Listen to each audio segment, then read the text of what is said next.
And welcome back to Stories from the River. I'm your host, Charlie Malouf, and I'm here again with April Todd, our home furnishings expert, sales manager, 6-time $1 million memory maker, phenomenal mom and wife, and steward in her community. April, welcome back. Thank you. Welcome to Stories from the River, a show in which we go behind the scenes at Broad River Retail. All right, April. So in the first episode, we talked about when you joined the company, like at age 19, and how you were with us for about 5 or 6 years. Then you took a 5-year hiatus, have more time with your son. You came back. You rejoined in 2017. Walked through the door and started keying tickets again. Right? Absolutely. Yeah, and so in becoming a sales manager, $1 million memory maker, an expert. Let's go back just a couple years, maybe 4 years now, and let's talk about the COVID-19 pandemic. Okay. So, what was that experience like for you when COVID first hit 4 years ago? It was scary.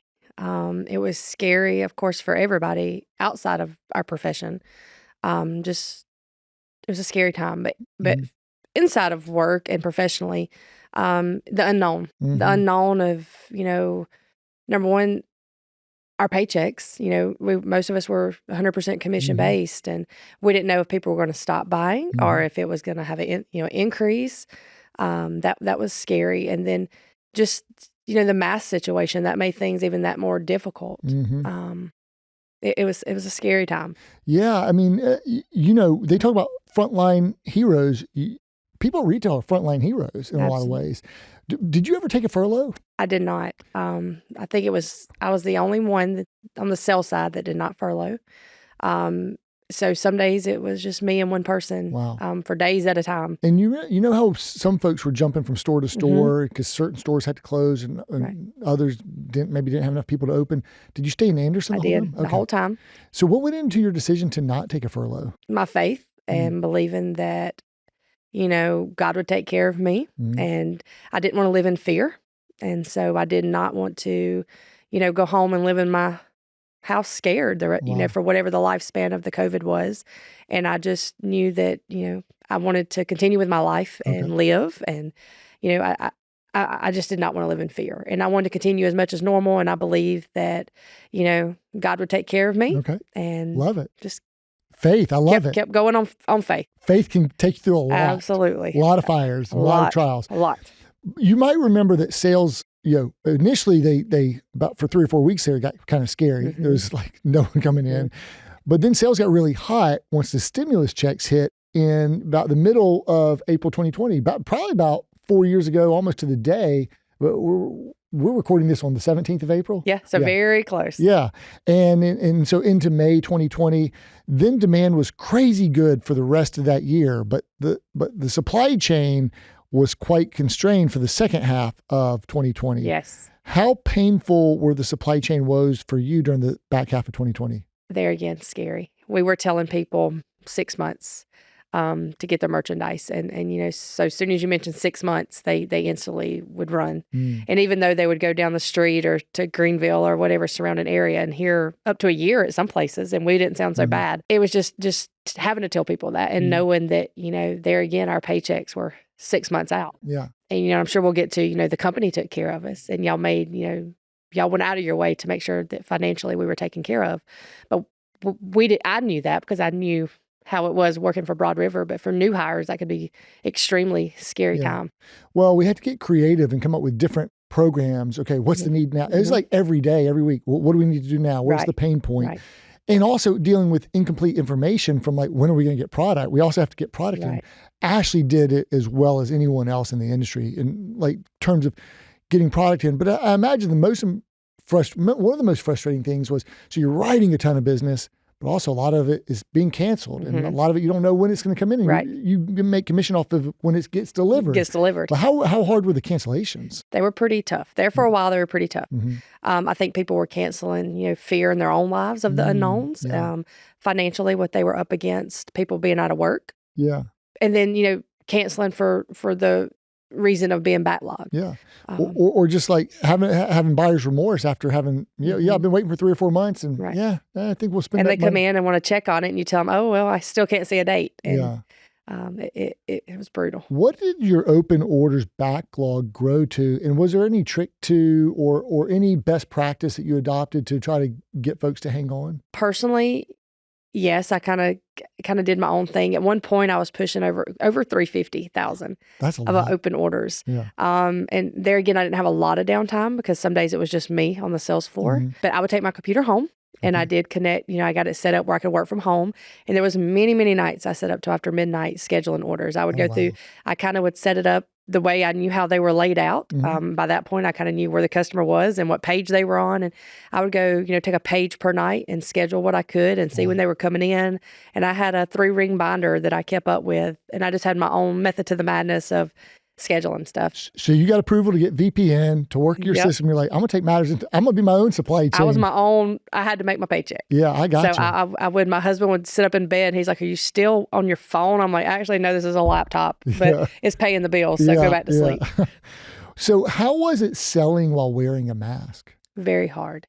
To me, I believe a lot of the connection and sales process is being able to see a smile and being able to read emotions and, the customers, and same thing for the customer reading us. They don't know if we were smiling or angry or, I think that took away the personal touch and it made it a little more difficult. For me, I had a headache every day just from wearing that. But it wasn't optional. So, we had to, I just pray that we never go there again. I hear you. But the mask, I think, just took away the personal touch on both sides. Yeah, and trying to smile through your eyes is not easy. What did you learn about resiliency during the pandemic? That times were going to get hard in life, whether it be professionally or personally, and you have to find ways to adapt and overcome. And just like me working from home and taking my computer home and, you have to reinvent how to stay successful when times are hard. And it's not always easy. And if you go into a job thinking that every day is going to be easy or every day is going to be the same, you're set up for failure to me. Just reinventing the wheel and getting creative. I'm getting creative on how to keep rolling. Solve problems. Yep. What did you learn about the company during the pandemic? A lot. Okay. I learned that I knew I worked for a good company. I knew, and when I come back home in 2017, that was just not a saying that I was home. That you and Manny and the executive team, no matter what the news said and no matter how scared we were, y'all were behind the scenes every single day, working to keep us flowing, to keep our families taken care of on the on the income side of it.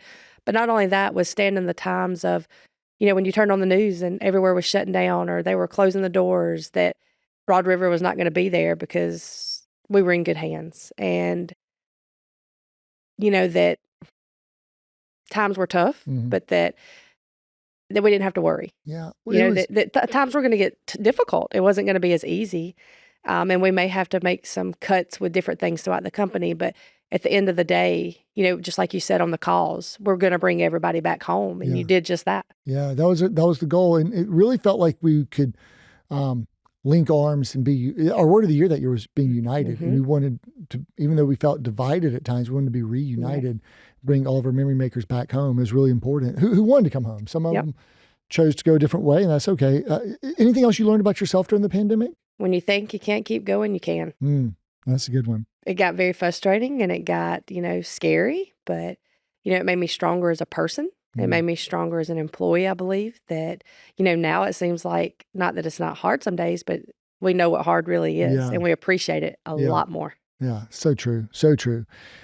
Okay, let's shift gears and talk about some of your favorite or most memorable company-wide events.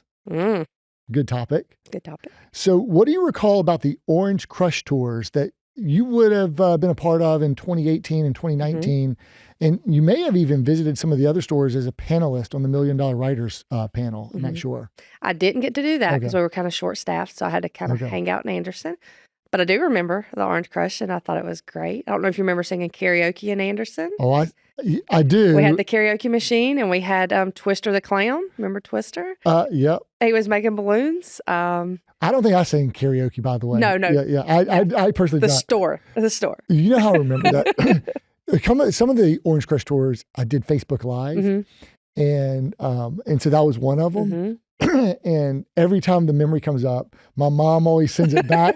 And so You remember Jada? Yeah, I do. Remember Jada holding her sign and she was hollering something? And so I just showed that video to a few folks. I said, here you go. Here's a memory from like 7 years ago or 5 years ago. Whatever. It was a lot of fun. It just connected everybody. Yeah. And, even though I knew you and most executives and who would be coming, a lot of the staff didn't. So it was a time to connect and put a personal face and get to know each other on more of a individual level. And a lot of work went to getting the store ready. I remember, wasn't it Jason, your GM at the time? And He was. You guys, your break room, I think you guys won. We redone it. The whole thing, we won the contest. So we got to redo the break room, and Jason put his spin and made it beautiful. Yeah, it was really cool. Purposeful space. It was fun. That year. It was a lot of fun. How many annual award galas have you attended in person? I think 4. Yeah? I think I've went to 4. One year my daddy was sick, so I didn't get to go, but I think I've been in person in 4. And what do you recall about those? The ones that... Excitement, fun, you felt important. Just hearing the speeches and hearing what everybody did that year and hearing the excitement and this... Jamar always, I enjoy hearing him speak, just it motivates you for the next year. Yeah. It really does. Yeah. And you've been called up there. I don't like talking a lot, so I just kind of get mine and get off the stage, but I enjoy hearing everybody else. I love it. And so what about the Home Furnishings Expert Soirees? You've been to a couple of those. I've been to 2. Yeah. They were special. Well, we've only had 2. Yeah. They were special. Yeah. Beautiful. Yeah. The food was fantastic. I believe Todd wasn't it Todd won it. Yep. Yeah. He was at one of them. I talked to him for quite a while. Did you really? That's great. I got a picture. He wanted to take a picture, so I still have it on my phone. That's awesome. Very special. And like every event that Broad River does, you feel important. You feel like, you have a purpose of being there, and it does you good to go back, carry that back to your store. Have you ever been to any of the leadership summits or Purpose 828? I've been to one, I believe, at Fort Mill. In Fort Mill? And just spending a day going through all the... Hearing speakers and whatnot? Yep. Yeah. And then my biggest thing, and you probably remember because I cried like a baby, was Inky Johnson coming in. Yeah, that was powerful. That was powerful. And to this day, I still follow him and listen to him. And he actually signed the poster. My son to this day still has. It just resonated with me so much at that time, his football story with where Austin was with his life at that point. That was one of the very, very most special things. Was that 2018 or 2019? I get them all mixed up. Was that Purpose 828? I believe so. Yeah, he came in, and so that may have been when we launched Furnishing Life's Best Memories. It was, because they rolled out the big picture that day. Okay, yeah, that's very cool. And so you've also been to other events like the Sleep Summits and the Elevate Summits and the $1 Million Memory Maker RX events and trips to AFI or Tempur-Pedic facilities. What do you recall? What do you like about like kind of getting out of the store and going to different events? I always take something back to the staff. I go back motivated. I go back with some product knowledge. I go back, even, everybody gets burned out at some point, or you just kind of get in that lull, and it always brings you out of it. It brings you back to like, this is why I do this. And you recreate that excitement to yourself and back to your staff in the store, and just kind of gives you a fresh start every time that you hit reset. That's so well said. That's really well said. We've recently introduced our 2024 word of the year, connect. Yeah. Last year's word of the year was elevate. Prior to that, we had thrive in 2022. And then we had 2 words for the year in 2021, forward together. How important have annual themes been in contributing to our culture as well as rallying everyone around a common idea for the year? I think it's a great thing because everybody has that one word that you remember in your meetings, that you remember on the calls. It just, if you tend to lose focus, it just kind of puts that word back in your ear to top of mind that, connect, or, the different word of the year gives you something to talk about with your team and just kind of grounds you. Are you on the annual town hall kickoffs when we kind of introduce those words. And so this one is, the epidemic of isolation and loneliness, people working remotely, not having social interaction. I know you don't really get that at retail because you're with people all the time, but it is, there's a lot of reasons for us. It's we're a little bit counterculture. So the world's talking about artificial intelligence. We're talking about real people. Real people. And connecting. And that's what the world needs more of. So that was kind of what the leadership team kind of came together and said, this is the zeitgeist, the spirit of the times. This is what word makes sense for where Broad River is, for where Ashley Furniture is, for where the Ashley stores are, for where the industry is, where our local economies, maybe even the U.S. is. So it's a time not to be divisive. And everybody has that in common. Yeah. Try to bring folks together. Okay, so Broad River has been recognized by Furniture Today as one of the best places to work in the industry for the past 3 years. Why is that?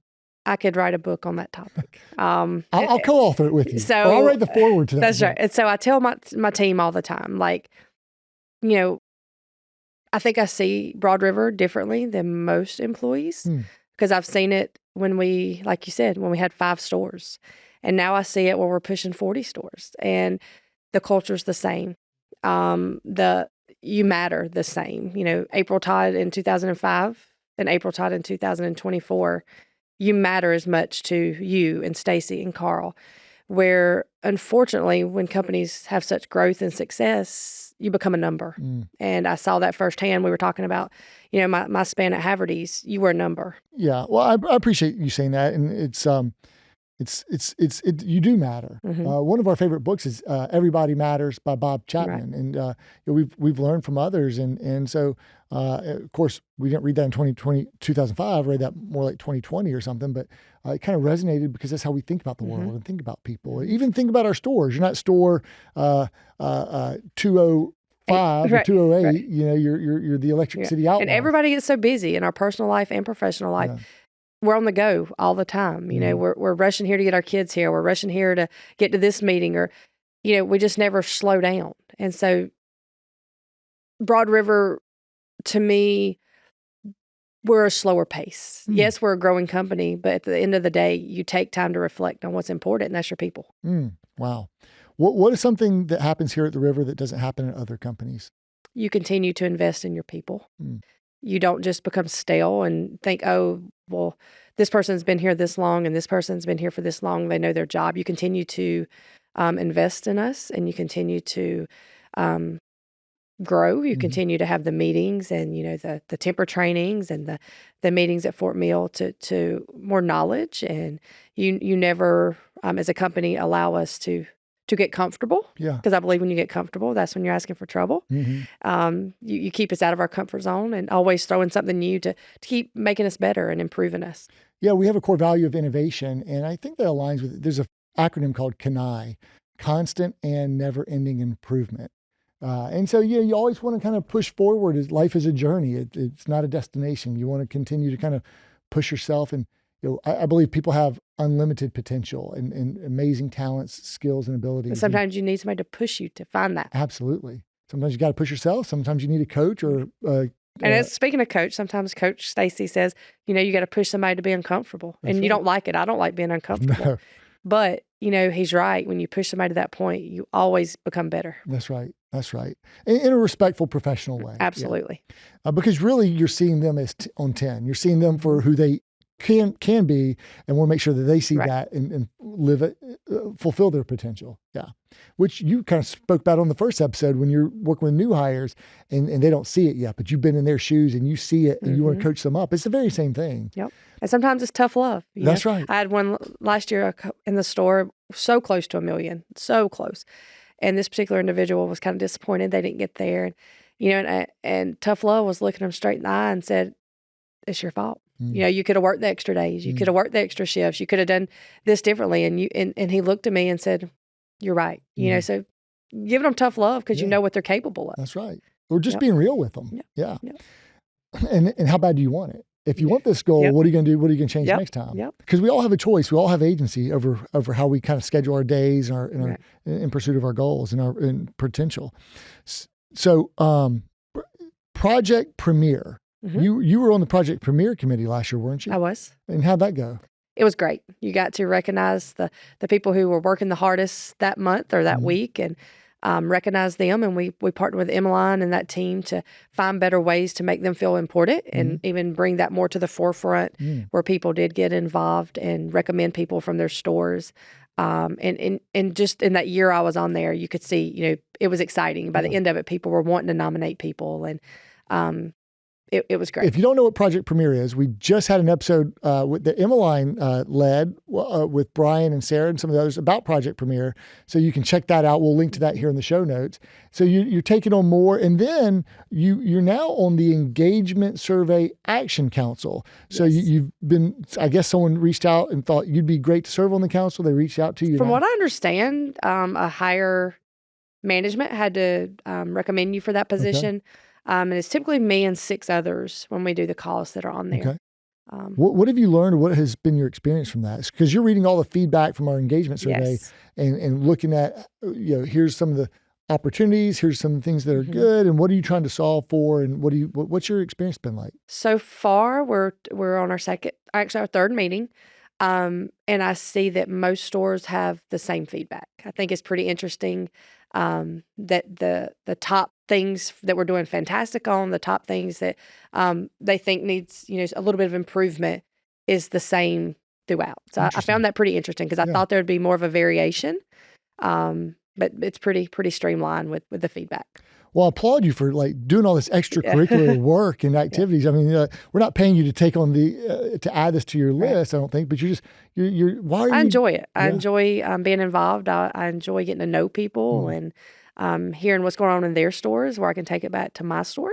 Yeah. And just getting to know people throughout the company. And so when I do have a question, hey, Brian Fuller, hey, let's talk a little smack about VIPs, or whatever, you know them on that personal basis. Well, you're so highly regarded and highly respected, having been at the company as many years as you've been and had the success that you've had, and always at the top of the leaderboard, top 10, top 5, top 2, some years, you're always but also, so not only that, they also see what you do in the community, and it certainly connects you with others. Right. I know the Wednesday calls do that, the Saturday morning sales manager calls do that, but now you're further getting connecting with someone who people highly regard and highly respect. So thank you for doing that. April, what is one thing about Broad River that you think would surprise others from the outside looking in? Is there maybe a misperception or something? I would say with the growth so quickly that people probably think it's not as close-knit as we are. I think they probably think we're more coming in. I was talking with Caitlin before coming back here, and even she was shocked when she joined the River that when they say welcome home, there's a meaning behind it, that you are home and how close everybody is. And, that just the culture, you do not find this culture, even in small businesses. Yeah. You just don't.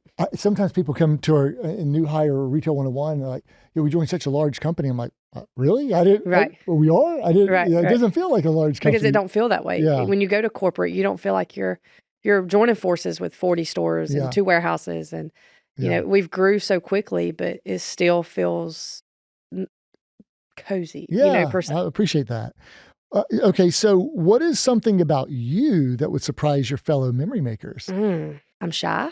Okay. Even though at work, you would never think that because I'm all in and wide open. But outside of work, I at the $1 million dinners or the soiree, I don't like to get up and speak. I don't like, if it's not on the sales floor, I'm pretty reserved. But you know what? You have such profound things to say and so much wisdom. We got to get you speaking just a little bit more. Yeah. This is great to share. I'm a little shy. Well, this is great to share your story here. What do you do that others don't or aren't willing to do that has led to your consistent success? I self-reflect a lot every day. I have an hour drive home every day. I replay my day. I replay my actions, what I could have done differently. Wow. If I had a bad day, I'm not the one that says this guest, it was their fault, or, I'm the one that's saying it's my fault. I beat myself up, and I don't play the blame game. That is so profound. We don't talk about that enough, I think, in this forum, but I find now that you say that, and I'm reflecting back on what other folks in your chair who are top producers have said, And I think that self-reflection is a common characteristic. Charles Duhigg wrote the book, The Power of Habit. And I was listening to him speak a few years ago give a talk. And he said, you know what the number one productivity habit in the world is? They did a bunch of research on it. And so some people might say, oh, it's keeping your calendar, it's goal setting, this, that, the other. He said, it's reflecting. Yeah, spending time, because you could be running a race, but what if you're running the wrong direction or swimming the wrong way or running the wrong way? But spending time to think about how it should be done is the number one productivity habit. And I like after every guest, a lot of people or a lot of stores may kind of gather up and talk and laugh. And I do that. Don't get me wrong. I'm all about having a great time. But most of the time you'll find me by myself at a desk or somewhere. And it's not that I want to be antisocial, but most of the time I'm replaying, what did I do wrong? Why didn't I close that? What could I have done differently? Should I have said that differently? Or, for an example, maybe I need to go product knowledge that product better because I get angry if I can't close it. Like, why? What did I do wrong? I love that so much. I met a guy named Jay Abraham. He was like a famous direct marketer, and we were at an event in Tampa with corporate, an Ashley Domination event, and I got to go to a dinner with him and speak to him. And he really changed my paradigm on something. He said, "Look, every day when your guests walk through the doors, it's like a petri dish." What he meant by that is like it's a testing environment. You could test this type of greet versus this type of greet, and then measure which way works better, and then do it this way versus this way, and then try. It's almost a game. That's you right. have to figure out your thing. I mean, we have processes and reason, and we have to do it a certain way. But even me, been greeting guests for 20 years, I still try different things. Yeah. I can look at a guest and tell. I think I've got to the point just from observing customers and what kind of mood they're in. If they want me to be happy and chatty right off, or if I need to greet them with a little more, low tone and how to handle each guest individual. But there's so much tribal knowledge and memories in a database and a bank of experiences that you've got that you can instantly reflect on that and put that into action. And that is a skill and a muscle that you've developed over 20 years now that comes second nature, but you've not just wasted your time with greets. What I love about that is every greet you've ever had, you've been intentional about probably, and then you've replayed that and you're depositing that. You probably aren't putting it on a spreadsheet or anything, but in your mental database, you're registering that and putting that to use. That's really powerful. Yep. I think that's a great. And then Jason, our general manager, who is, him and Chris Wright are fantastic, and they keep pouring into our product knowledge and keep pouring into, just every day, making us better. But, Jason tells me all the time, he says it's weekly. People say, not that I'm any better than anybody, but they'll say, how does April do it? She makes it look so easy. How does she do it?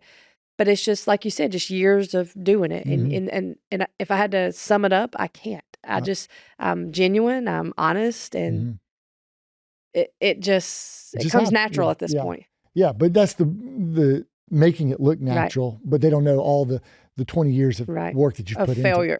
That's right. Testing and iterating and optimizing and improving. Hey, April, do you have any suggestions or advice on what you might offer to help us improve or get better in any way as a company? The only thing I would say would maybe a better connection, not between the sales and the executive team, but the sales and the middleman between us and you guys. More understanding of each other's roles. A little more of, because on the sales side of things, sometimes we feel like, their mindset is there's, black and white. There's no gray. Well, unfortunately, there's a lot of gray. And sometimes it's difficult to put their mindset, meaning, the middleman between the executive side and sales side, with the sales side, because you have two different mindsets of what's important and how things are done. And if you've never been on the forefront of sales and have to make quick decisions or, you don't understand that there's lots of gray. Yeah. And we do run into that a lot of times, whether it be with the REM side of things, the audit team, there's gray. Yeah. So I think that's a great suggestion. I think there can always be benefits from job shadowing and cross-training. I actually had a conversation with somebody who was in our store in upper management a couple of weeks ago, and we were just chit-chatting in the break room. And I said, I believe, and this was actually a lot of the survey feedback when on the engagement council, the middleman should come to a store level and work a sales floor for a couple of days. Yeah. And understand that, what the reality of stuff is. And I think it would make understanding when it comes down to different situations a little more understanding where we're all on the same page. I think it's a great suggestion. You're actually not the first person who's because sometimes you feel like you're beating a wall, and you're telling them the truth and you're telling them what happened, but they see black and white. And by the way, they may help solve it when they see it. Exactly. I think we can work together a little better.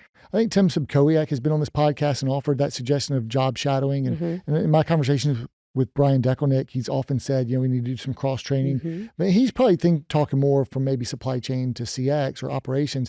And what you're saying is, I need sales to CX, sales to supply chain.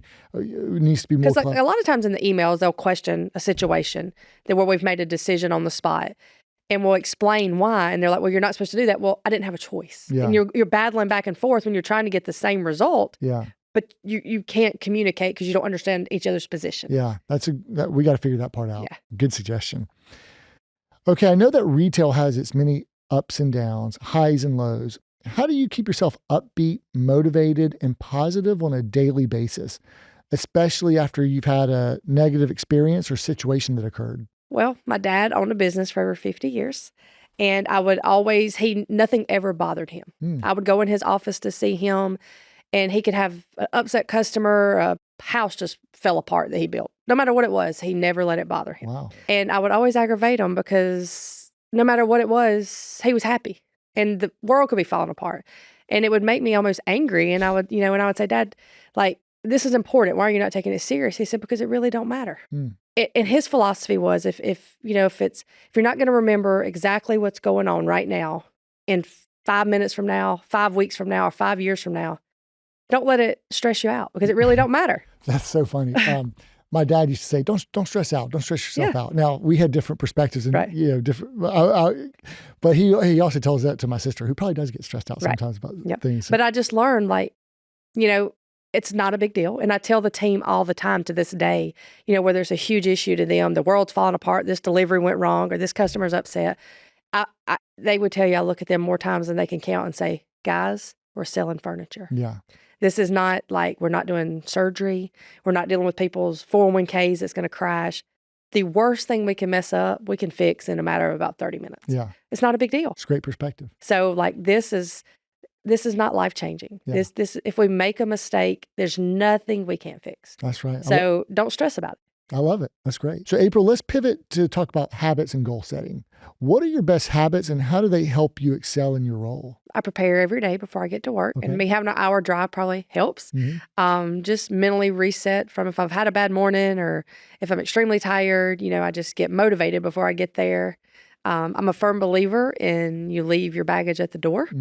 So no matter what's going on, and you can't let that affect your work. Yeah. And even though it's hard, I have literally sometimes brought a little bag and left it in my car to remind me to leave it. Oh, wow. Just having the right mindset, because if you don't have the right mindset and the right attitude, your guests know it right away, and you're going to be very unsuccessful that day. What a professional mindset. You even bring a literal bag. I have done that. To put it in the car to remind yourself of the saying, leave your baggage. I have literally done that because, I've been through some rough stuff and in my career, and it's easy to bring it into work and let it consume you. And I've literally done that. It's very intuitive to know, you're in commission sales, they don't want to hear that. They don't, it's not going to, they don't care that you've had a bad morning or that you've had a bad night. They just want to know, you're 100% that day. That's right.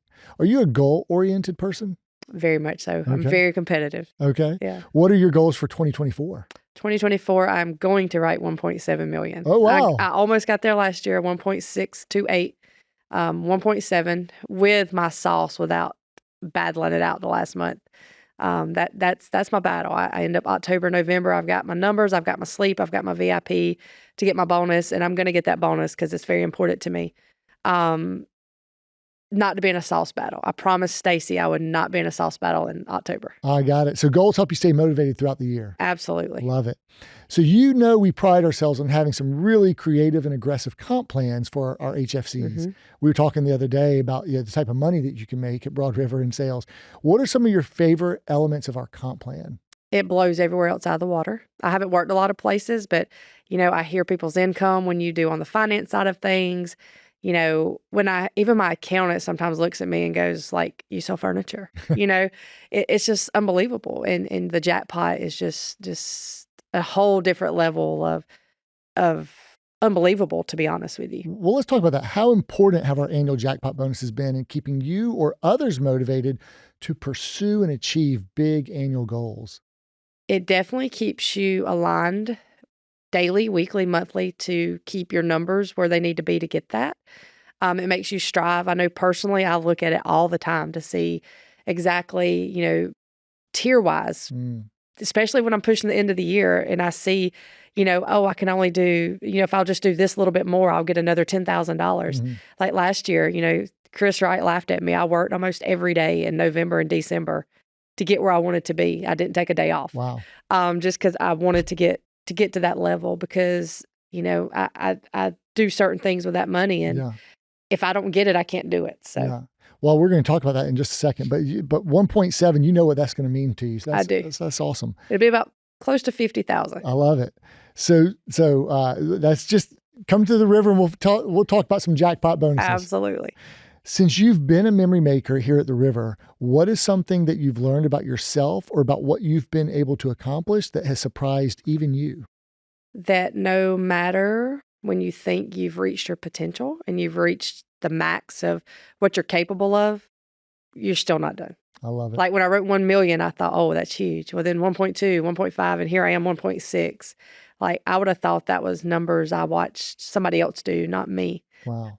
That you can do it. And that, when you think you've maxed out, there's more. I love it. The Power of One More. One more. That's a book by Ed Milet. And you're proving you're living it. So let's fast forward and talk about legacy for a second. When you think about your legacy and how you'd like others to think of you, what 3 words come to mind that you'd like to describe you? I would say honest. I'm very honest with my customers. I will never tell them anything that's not truth. I try to treat every customer, if it was my parents sitting there or my family member or friend, that how I'd want them to be treated. So honest, caring. I do love people. I love making people happy. I love seeing when they come in and think they can't afford anything and they leave with a house full, the caring side. So honest, caring, and dedicated. That I believe if I care about something or somebody, like I'm in it for the long haul. And so, when me and you talked when I come back, I was like, I'm home. Like you're not getting rid of me. I will retire here. Dedicated that no matter how rough the seas get and COVID or, a sickness in my personal life or no matter what, I still will give it my all. I love it. And no matter how hard it gets, that I'm dedicated. Honest, caring, and dedicated. Yep. I love it. That's exactly who you are. So dealing with grief and setbacks, and I made sure to ask if it was okay if we talked about this. So we've talked about this personally over the years, but I know how difficult it was for you to lose your father and how much he meant to you. And I know that your husband has been fighting against cancer. Grief is hard. And how did you come through the tough times? My faith, prayers. With my dad, I knew it was terminal. He got diagnosed in August, and I knew max we had a couple months, and just knowing that I would see him again one day, that gave me. And then my mom, we were talking. When my dad got ill, I took on not the responsibility, but my mom moved in with me, and they had been married 55 years, and she was going to need me financially, emotionally. So I had to work. It was not an option that I had to come in. And even, we talked about leaving the suitcase in the car. When my dad was sick, I literally some days had a bag and I would write before I left home. This sounds crazy, but I did it. I would write what was bothering me that particular day, whether it was watching him fall that morning or watching him, no matter how bad he got, I would write it on a note and I would put it in a little bag, my little purple bag, and I would literally sit it in my front seat before I walked into work. And that was just a reminder to me that that stuff mattered. And when I left work, it mattered. But right then, I had to focus on that customer and that they deserved 100% of me and not 10% or 20%, that if my purple bag come in with me, that they were going to get. So just knowing that I had a family to provide for, a child to provide for, and that I couldn't be less of me at work because of personal issues. Yeah. April, what would you say to someone who may be going through grief or an illness of a family member or any other setback, to offer any hope or words of encouragement to them? This too shall pass. That you'll look back on it, that, it was tough. And to this day, I tell my mom, I tell my husband, how I did it is beyond me. When I went through my divorce, went to school full time, worked full time, had a baby, how I did it, other than the grace of God and a miracle and many prayers, I don't know how I survived my dad being sick as an only child working. I don't know, except for, I was telling Caitlin outside Broad River, you wonder, your first thought when you hear a diagnosis like that you're going to be out of work for a long time or weeks or months, is I'm going to lose my job. And on top of losing a loved one, you don't want that grief of, am I going to have a job? And Broad River was nothing short of amazing, of working with me and allowing me the days off to take them to treatment or radiation. Or, this past December, my husband got diagnosed with cancer at 40 years old. Life was normal and we were flipped upside down in one phone call. And I knew that I didn't have to worry about my job. I knew, we had to abide by policies and, the law, but that I would have a job. And that was one worry I didn't have. Yeah. And there's not many places you work you can say that. Yeah. I love that phrase, this too shall pass. This too shall pass. You're also reminding me of another quote, which is, we can do hard things. And you personify that. And you come out stronger. That's it makes you, when you think you can't push anymore, and the saying, God won't put more on you than you can handle. And I've sat there in tears and cried and thank God I'm at my limit. And you're still not, because you're stronger than you think. That is very encouraging for someone who probably needs to hear that right now. Yeah. Thank you. So as a company, we feel a responsibility to give back to our community through our corporate partnerships, donations, private events, for St. Jude, A Hope to Dream, and our collective volunteer efforts. We Memory Makers volunteer hundreds and thousands of hours within our community. But you also demonstrate this individually too. Can you share what you have done for the past few years with your Jackpot bonus? I will. So it really started in 2019. I felt that throughout the year, I made a great income. My husband, we were blessed. And that Jackpots were just an additional bonus that we didn't need. Not that we didn't need it. Anybody can use it. But that I felt led that we were blessed so much throughout the year that was going to be our way of helping others. So that year, I put it in my savings and I didn't touch it. And that particular Christmas, I bought for 88 families. I had put on Facebook and went to DFAC's office and just some places I knew, the Senior Living Center. They didn't even have to be children. If they were just an adult who was lonely or an adult who wouldn't get a Christmas present, that people please let me know. And I did that, I think it was August. So I could kind of prepare because there was a lot of shopping. And by December, I had 88 families that I personally bought for, out of pocket, didn't take money from anybody. My son at that time was 16, and he dressed up as Santa Claus, and my mom dressed up as Miss Claus and baked cookies and wrote handwritten letters and all the good stuff. And we delivered to 88 families. Wow. And we started at 2:00 Christmas Eve and got home about 3:00 that morning. Wow. And it was the most rewarding thing I've ever done. So that year I was like, you know what? That was awesome. So I did that. Then the next year I did the same thing. I put the money in my savings. And I didn't have an immediate need at Christmas that I knew about. So I had spoke with Emmeline at that time. We did the tree at the warehouses, and I just reached out and asked, was everybody taken? And she said, no, I believe there was 18 families that wasn't taken. And I said, send me all of them. So I went and bought out of Jackpot money that I had put back for those 18 families and got that to Emmeline for those. There was a young gentleman that went to school with my son that was walking to work and walking to school and walking to football. And the school was trying to raise money to get him a car. and they wasn't having much luck with the donations on Facebook. So I had reached out to the school, figured out the young man. I just wanted to make sure that if I was donating, it was to who I needed to donate to. And I bought and gave him a car with Jackpot money. Wow. And then that's amazing. Yeah. So then, like, in my community, if I see a need, or, I do partner with the lunch staff. If there's ever a need, if the people are behind on lunches, I donate for that. Just small stuff. And I keep that separate than our personal money that I pay that toward. For an example, this past year, I put it up. I did my husband got diagnosed with cancer, so it took a lot of it for us being out of work to survive without dipping into our personal money. So I did use it for that. But it come in handy a couple weeks ago. We had a homeless gentleman who had camped out in our corner of our parking lot for about a week. And I had been meaning to get over there to him, and I didn't. And so that Friday night, me and my husband, I said, Michael, we were in Anderson, and I said, just ride over there. I said, my heart's just ride over there. And so we did, and it was pouring down rain, and the little man wasn't there. And he said, April, I want you tomorrow to go buy a tarp and take that gentleman a tarp. And so long story short, I bought a tarp that Friday night. So that next Saturday, I went to the store, and I never spoke to the gentleman, but I had seen him out there, and I could tell he was older. And so I had asked Jason and Chad, a couple of them. I said, hey, I want to go help him. I said, but I don't feel comfortable. I don't know his mental mindset. So we went over there and talked to him, and he was just an older gentleman who had multiple health issues. And he was very kind, and he just said, I'm just down on my luck.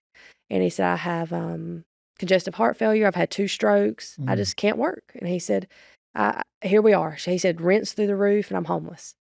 And I said, well, sir, can I help you? Can I go buy you a meal? And he said, I don't ask for help. And I just, well, I'm not asking you. I'm asking you, what can I do for you? And he just wouldn't tell me anything. And I said, well, I tell you what. I said, what if I go put you in a hotel? I said, at least you can watch some TV. You can lay on a bed. He was laying on the concrete, like literal concrete. And I said, at least you can sleep in a bed. And he said, I would hug you and tell you thank you, but I ain't had a bath in 3 months.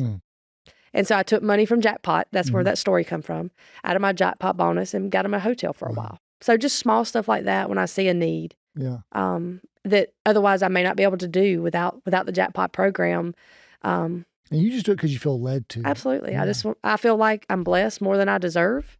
And I hope that if I'm ever in a position that, somebody's kind enough to help me, and I just want to be that person because, and I told the guys when I walked back into work that day, they said, April, you're crazy. And, you don't know, he may be this. I said, but at the end of the day, I don't have to answer for him. Yeah. I have to answer for me. And I feel like that he needs some help. And if it costs me some money to get him in a hotel room, then that's what I'm going to do. Yeah. And I said, because we're all, one bad thing happened in our life, or one bad paycheck, or, a sickness, that could be us. Yeah. So none of us are too good. We have to remember that and remain humble. You were clearly raised right. I know your dad would be proud of you. He would. And I know your mom's proud of you. And what a great role model for your son. Absolutely. Yeah. Absolutely. What advice would you give to any new hire starting on the sales floor today? Stay positive, grit, work hard, just train. No matter how much you know and how long you've been with a company, you could always learn something more, and just be the best version of you every single day. Love it. If you could go back to your original day one when you were 19 years old, what would you tell your younger self about what life is going to be like at the river 2 decades later? I never would have imagined it would be this wonderful. Wow. I don't know what made me drive by that day to go to Lowe's and see that sign, but I literally thank God every day for my job, my career, and where I'm at. Love it. I love it. And to someone who is not a memory maker and is thinking of coming to the river, what advice would you offer to that person? Come on. It's home. It's home. Come on. April, this has been a wonderful conversation. I just want to read about 3 or 4 things to you real quick, because I asked some of your fellow memory makers about you. Chris Wright says, where do I start with April? Her heart is pure gold. April, or the mayor of Anderson, as I call her, helps her community in so many ways. She takes her Jackpot bonus every year and takes care of so many people, from Thanksgiving dinners, Christmas gifts to families that would not have a holiday without her, to giving away a car to a young man in her local town. She is the most thoughtful person I have ever met, and her love for her son Austin and husband Michael shine through everything she does. Her pride in the man Austin has become is remarkable, and he models a lot of her in his own actions and heart. I could not ask for a better representative of Anderson in the Wild West than April. With her genuine care for others around her and in her community, Anderson as a whole is better with her in it. Thanks for everything you do, April. Oh, that's awesome. From Heather Greenwood. It has been an honor to know April Todd and watch her continued success over the past several years.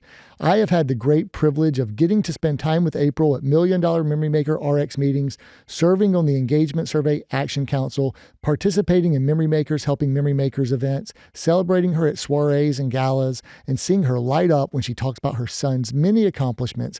I have loved watching April grow her impact both here in Broad River and within her community. April is the first to raise her hand to make a difference and support others, whether that be in seeking solutions for engagement survey feedback or providing backpacks for Operation Magic School Bus. April has a heart of gold that truly radiates. Her care and intentional goodness for others is so bright. I enjoy every interaction I have with her. She is an amazingly kind human, loving mom, and a beautiful spirit. I am lucky to have the opportunity to serve her and support her in her family's continued success. Looking forward to listening to this episode. April is such a beautiful memory maker. From Jason Willis. Oh, gosh. April is one of the kindest and most giving souls in the world. She would do anything for anyone. Her desire to serve her guest is second to none. April is one of the most complete HFCs that I have ever worked with. Even though she is one of the top 5 in the company, she is still open-minded for growth and opportunities to improve. She wants everyone that she works with to be all they can be to succeed and will do anything to help them achieve their goals. From Manny. April's leadership and impact extend beyond Broad River. She is a force for good in her community and is always ready to assist when needed. Seeing her grow with Broad River has been such a joy, and we are grateful for her continued leadership and commitment to our purpose, furnishing life's best memories. Last one, from Scott Moore. Oh. When I first met April, I couldn't help but think, man, she is so young. She has the whole world stacked against her, but I soon found out that the world wasn't enough to stop her. She was unwavering, committed, determined. Without question, she was going to be successful. It has been 12 plus years since we worked together, but I'm happy to call her a friend, and I'm so proud of all she has accomplished. That was awesome. April, thank you so much. Thank you. That was awesome to hear. Yeah, this has been one of my favorite interviews and conversations we've had here at Stories from the River. So thank you so much for joining us for episode 2 of the April Todd conversation. If you haven't heard part 1, go back and listen to that now. We try to bring you fresh new content every Tuesday and Thursday, and join us wherever you get your fresh content, whether it's on YouTube, Apple, Google, Amazon, Spotify. Thank you so much for joining us here at Stories from the River. Thanks, April. Thank you. Thanks for listening to Stories from the River. To check out more episodes, visit storiesfromtheriver.com. Join us again next week, and remember to like, rate, and subscribe to the podcast.